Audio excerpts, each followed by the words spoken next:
بندائے پروردگارم امت احمد نبی، دوست دارم چار یارم تابع اولاد علی، مذہب حنفیہ دارم ملت حضرت خلیل، خاک پائے غوث اعظم زیر سایہ ہر ولی، خاک پائے غوث اعظم زیر سایہ ہر ولی۔ اللہ رب العالمین کا بے پایہ فضل و کرم ہے جس نے ایک اور عید دیکھنا نصیب فرمائی۔ موضوع مہینے کے شروع میں تذکرہ کیا گیا، یہ مہینہ ربیع الثانی شریف کا مہینہ حضور غوث پاک رضی اللہ تعالیٰ عنہ کے ساتھ بہت گہری نسبت رکھتا ہے۔ اس کے علاوہ یہ مہینہ حضرت سلطان المشائخ محبوب الہی حضرت خواجہ نظام الدین اولیاء زری دربخش رضی اللہ تعالیٰ عنہ کے ساتھ بھی گہری نسبت رکھتا ہے۔ پروگرام ترتیب اس طرح دیا تھا کہ ربیع الثانی شریف کا پہلا مہینہ حضور غوث پاک رضی اللہ تعالیٰ عنہ کے فضائل، علم اور کرامات پر ہو جائے گا۔ دوسرا جمعہ حضور محبوب الہی سیدنا نظام الدین اولیاء رحمۃ اللہ علیہ کے فضائل پر ہو جائے گا۔ تیسرا جمعہ حضرت ابو اسحاق شامی رضی اللہ عنہ کے فضائل پر مشتمل ہوگا۔ چوتھا جمعہ حضرت سیدنا ابو ناصر الدین ابو یوسف چشتی رحمۃ اللہ تعالیٰ علیہ کے فضائل پر مشتمل ہوگا۔ یہ پیر و مرشد کے نام ہیں، ہمارے پیر و مرشد ہیں، تو لیکن طبیعت کی خرابی کی وجہ سے ایک جمعہ درمیان میں مس ہو گیا، جس کی وجہ سے معاملات ایک جمعے آگے پینڈنگ ہو گئے۔ حضور غوث پاک رضی اللہ تعالیٰ عنہ کا ذکر خیر کر لیا۔ اللہ کریم ان کے نالین مقدس کے ذروں کے طفیل ہمیں بھی ان کی برکت نصیب فرمائے۔ حضور محبوب الہی حضرت خواجہ محمد نظام الدین اولیاء رحمۃ اللہ تعالیٰ علیہ کا بھی ذکر خیر ہو گیا۔ آج کا میرا موضوع تاج الاصفیاء، سراج الاولیاء، سلطان المشائخ، بانی سلسلہ چشت حضرت خواجہ سیدنا و مولانا سیدنا ابو اسحاق شامی رضی اللہ تعالیٰ عنہ ہے۔ آپ کی ذات گرامی نبی پاک صلی اللہ علیہ وآلہ وسلم کے تمام عادات و خصائل کریمانہ کا مکمل نمونہ تھی۔ آقا کریم صلی اللہ علیہ وآلہ وسلم نے جس طرح جب کریم آقا صلی اللہ علیہ وآلہ وسلم نے تبلیغ شروع فرمائی تو کئی صحابہ کرام اس بات کے راوی ہیں کہ کفار مکہ نے یہ اعتراض کرنا شروع کیا کہ ہم جن بتوں کو پوجتے ہیں وہ ہمیں نظر آتے ہیں، آپ جس رب کی عبادت کرنے کا حکم دیتے ہیں وہ نظر تو نہیں آتا، ہم کیسے مان لیں؟ آقا کریم صلی اللہ علیہ وآلہ وسلم نے ان کفار کو یہ جملہ ارشاد فرمایا تھا، تم نے اس رب کو نہیں دیکھا، تم نے مجھے تو دیکھا ہوا ہے، تمہارے سامنے میری ذات تو تمہارے سامنے موجود ہے۔ کیا کبھی میں نے خیانت کی؟ کیا کبھی میں نے کوئی غلط حرکت کی؟ کیا کبھی میں نے کوئی جھوٹ بولا؟ میں ہمیشہ میری زندگی تم لوگوں کے سامنے رہی ہے، میری 40 سال عمر مبارک کا حصہ تم لوگوں کے سامنے گزرا ہے۔ بے شمار صحابہ کرام ایسے ہیں جنہوں نے صرف آقا کریم صلی اللہ علیہ وآلہ وسلم کا نام سن رکھا تھا، بعد میں حضور کے کلمہ پڑھانے سے پہلے حضور کے اخلاق کریمانہ اور حضور کے اعلیٰ کردار کی وجہ سے مسلمان ہو گئے۔ بہت سے صحابہ کرام اس بات پر ایمان لے آئے کہ اتنا سونے مکھڑے والا، اتنے اعلیٰ اور اچھے اخلاق والا یہ بندہ کبھی جھوٹ نہیں بول سکتا۔ آقا کریم صلی اللہ علیہ وآلہ وسلم کی ذات اکمل کا اگر کامل نمونہ کسی شخص میں دیکھنا ہو، حضرت سیدنا ابو اسحاق شامی رضی اللہ تعالیٰ عنہ کی ذات گرامی ہے۔ آپ وہ شخصیت تھے جنہیں زبان سے کہنا نہیں پڑتا تھا، لوگ آپ کو دیکھ کے مسلمان ہو جایا کرتے تھے۔ جب آپ محفل سجایا کرتے تھے ہمیشہ سے پیارے آقا کریم صلی اللہ علیہ وآلہ وسلم کے طریقے پر کاربند رہے۔ نبی پاک صلی اللہ علیہ وآلہ وسلم نے فرمایا کوئی معاملہ تمہیں درپیش ہو تم اللہ سے استخارہ کر لیا کرو، پہلے اللہ کی رضامندی معلوم کر لیا کرو۔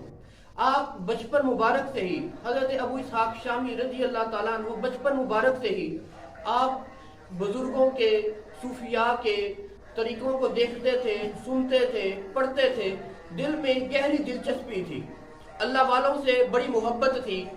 آپ نے سوچا کہ مجھے بھی کسی اللہ والے کے دست حق پرست پر بیعت ہونا چاہیے۔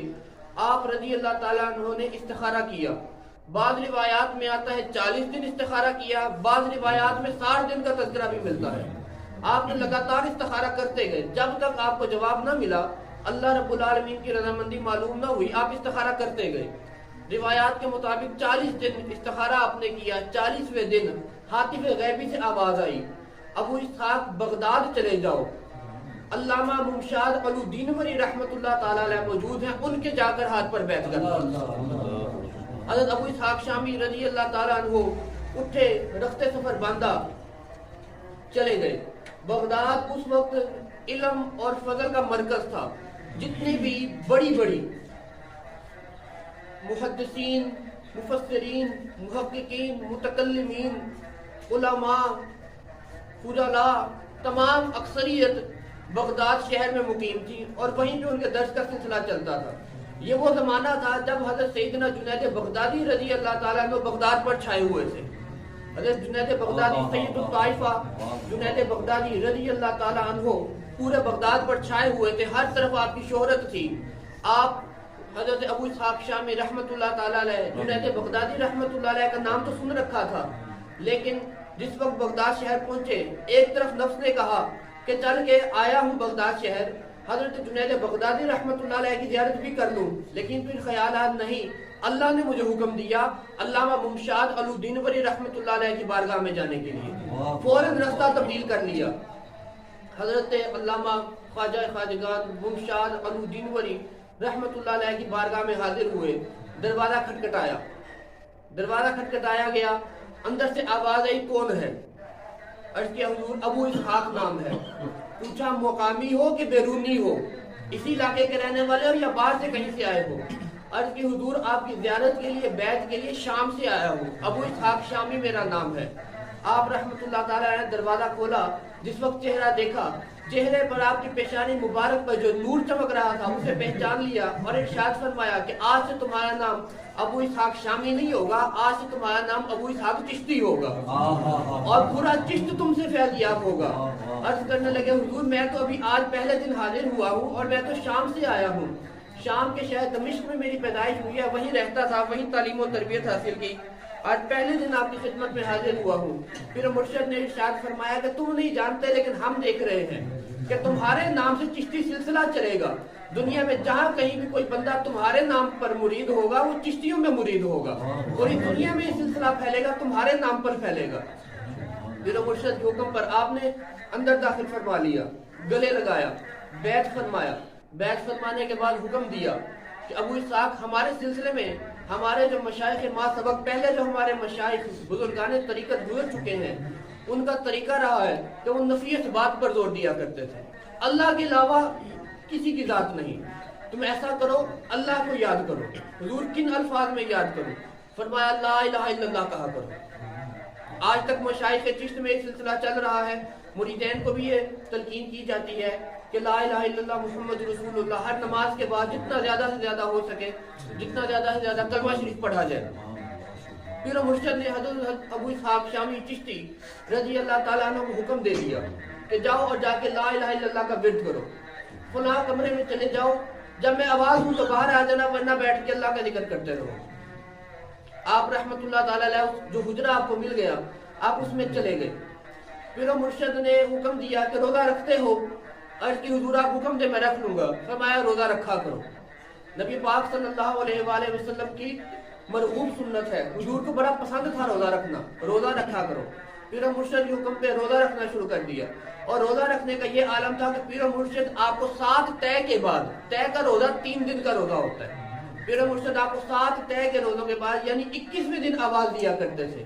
حضرت ابو اسحاق شامی رحمت اللہ تعالیٰ علیہ 21ویں دن حجرے سے باہر آتے تھے، 3 لقمے روٹی کے، جو کی روٹی کے 3 لقمے کھا کے، چند کھجورے پانی کے ساتھ کھا کر واپس چلے جایا کرتے تھے۔ 7 سال حضرت ابو اسحاق شامی رحمت اللہ تعالیٰ نے اسی روٹین کے مطابق، اسی عادت کے مطابق اس حجرے میں گزارے۔ 7 سال لا الہ الا اللہ کا ورد کیا۔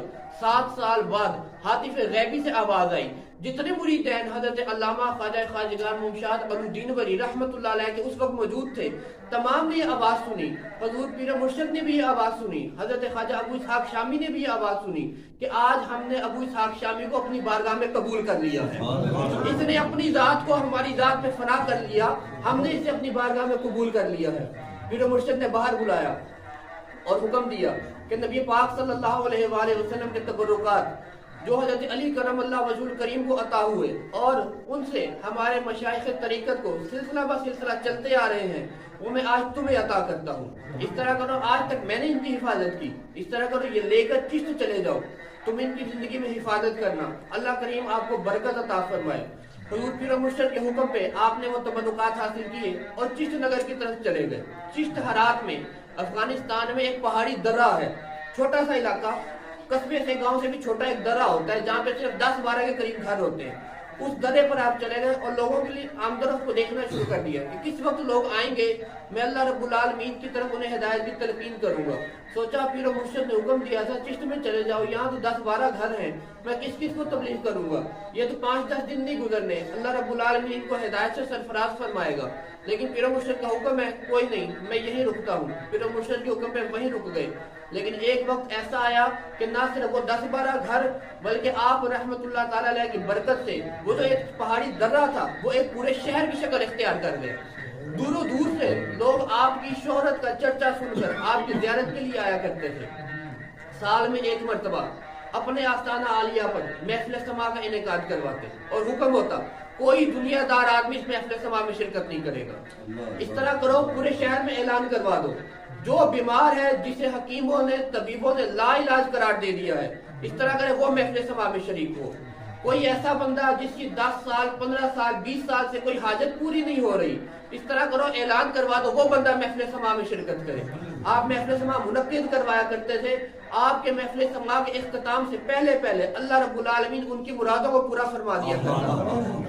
آپ طرفۃ العین تھے، آپ جس طرف نظر فرماتے تھے اگلے کی تقدیر کو بدل کے رکھ دیا کرتے تھے۔ ایک مرتبہ بادشاہ وقت آپ کی خدمت میں حاضر ہوا، عرض کرنے لگا حضور آپ جانتے ہیں کہ خشک سالی ہے، عرصہ ہو گیا، 8-9 سال گزر گئے، بارش کو ہوئے، درخت تو سارے سوکھ گئے، گھاس پھوس ختم ہو گیا، کھیتیوں نے لہلہانا چھوڑ دیا، ہر طرف خشک سالی پھیلی ہے، جانور مرنا شروع ہو گئے۔ آپ دعا فرمائیں، آپ کے ہوتے ہوئے یہ معاملات پیش آ رہے ہیں، آپ دعا فرمائیں اللہ رب العالمین باران رحمت کا نزول فرمائے۔ حضرت پیر مرشد ابو اسحاق شامی رحمت اللہ تعالیٰ علیہ نے حکم دیا کہ اس طرح کرو کسی اعلیٰ درجے کے قوال کا انتظام کرو۔ آپ نے قوال بلانے کا حکم دیا، قوال کو بلایا گیا۔ آپ نے فرمایا 3 دن بعد محفل سما منعقد ہوگی، فلاں مقام پر محفل سما منعقد کی جائے گی، قوالوں کو میرے سامنے لایا جائے۔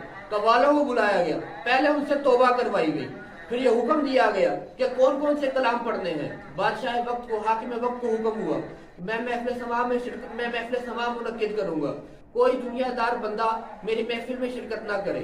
بادشاہ نے عرض کی حضور یہ فقیر تو حاضر ہو سکتا ہے۔ آپ نے فرمایا بادشاہ وقت کو بھی اس محفل سما میں شرکت کی اجازت نہیں ہے، اگر بادشاہ وقت اس محفل سما میں شرکت کرے گا تو باران رحمت کا نزول نہیں ہوگا۔ بادشاہ نے بڑا ترلا مارا آپ کا، لیکن آپ رحمت اللہ تعالیٰ علیہ اس کی باتوں میں نہیں آئے، آپ نے انکار فرما دیا۔ روایتوں میں آتا ہے محفل سما کا انعقاد کیا گیا، ادھر حضور خواجہ ابو اسحاق شامی چشتی رضی اللہ تعالیٰ نے اوپر کیفیت طاری ہوئی، جو ہی آپ کے چشمان مبارک سے آنسوؤں کا نزول ہوا، آنسو جاری ہوئے، اللہ رب العالمین نے باران رحمت کا نزول فرما دیا۔ ہر طرف کھیتی پھیل گئی، ہر طرف سبزہ ہی سبزہ نظر آنا شروع ہو گیا، زمین سے گھاس اگ پڑی، درختوں پر پتے آنا شروع ہو گئے۔ آپ رحمت اللہ تعالیٰ علیہ کی برکت سے اللہ رب العالمین نے خشک سالی کو دور فرما دیا۔ اگلے دن جس دن محفل سما کا انعقاد ہو گیا، اس سے اگلے دن بادشاہ وقت دوبارہ آیا شکریہ ادا کرنے کے لیے۔ جس وقت وہ آپ کی بارگاہ میں پہنچا، دور سے آپ نے دیکھا کہ بادشاہ آ رہا ہے، آپ نے گریہ زاری شروع فرما دی، رونا شروع کر دیا۔ جو آپ کے مریدین پاس بیٹھے تھے، انہوں نے پوچھا حضرت جی کیا بات ہے، کس چیز نے آپ کو غم زدہ کیا؟ آپ رحمت اللہ تعالیٰ علیہ نے ارشاد فرمایا پرسوں بھی بادشاہ میرے پاس آیا تھا، آج پھر بادشاہ میرے پاس آ گیا ہے، میرے پاس دنیا داروں کا آنا جانا شروع ہو گیا ہے، میں اس بات سے گھبراتا ہوں کہ اللہ رب العالمین کہیں دنیا داروں میں میرا معاملہ نہ فرمائے، کہیں دنیا داروں میں مجھے شامل نہ فرما لے۔ مریدین نے دروازہ بند کر دیا، بادشاہ وقت تھا، کچھ بھی کر سکتا تھا، بڑا زور لگایا اس نے دروازہ کھلوانے کے لیے، لیکن مریدین سچے مرید تھے، انہوں نے کہا نہ، پیر و مرشد نے حکم فرما دیا بادشاہ وقت سے ملنے کی اجازت نہیں ہے، اس لیے بادشاہ وقت کو ملنے کی اجازت نہیں ملایا جائے گا۔ آپ رحمت اللہ تعالیٰ علیہ اکثر روزے سے رہا کرتے تھے۔ آپ فرمایا کرتے تھے کہ روزہ رکھنا فقیر آدمی کی معراج ہے، کہ جو اللہ رب العالمین کا اور اس کے پیارے محبوب صلی اللہ علیہ وآلہ وسلم کا فقیر کہتا ہے اپنے آپ کو، اسے چاہیے کہ کثرت کے ساتھ روزے رکھا کرے۔ حضور حضرت خواجہ ابو اسحاق شامی چشتی رضی اللہ تعالیٰ عنہ کی بے شمار کرامات و فضائل بھی منقول ہیں، جن میں سے ایک مشہور کرامت جو آج تک موجود ہے، آج تک آپ کے مزار افضل پر بجلی کا انتظام نہیں ہے، لیکن جس وقت سورج غروب ہوتا ہے اس وقت تقریباً 1 بائی 1 فٹ کا چراغ نمودار ہو جاتا ہے جو جلنا شروع کر دیتا ہے، اور جب تک دوبارہ سورج طلوع نہیں ہو جاتا صبح فجر کی نماز کے بعد، تب تک وہ چراغ جلتا رہتا ہے۔ رات کو کتنی بھی آندھی آئے، رات کو کتنا بھی طوفان آئے، اس چراغ کو نہیں بجھا سکتا۔ الہی تابوت خورشید و ماہی، چراغ چشتیاں، راہ روشنائی، اللہ رب العالمین پیر مرشد کے طفیل ہمیں بھی اللہ رب العالمین اور اس کے پیارے محبوب صلی اللہ علیہ وآلہ وسلم کے طریقے پر چلنے کی توفیق عطا فرمائے۔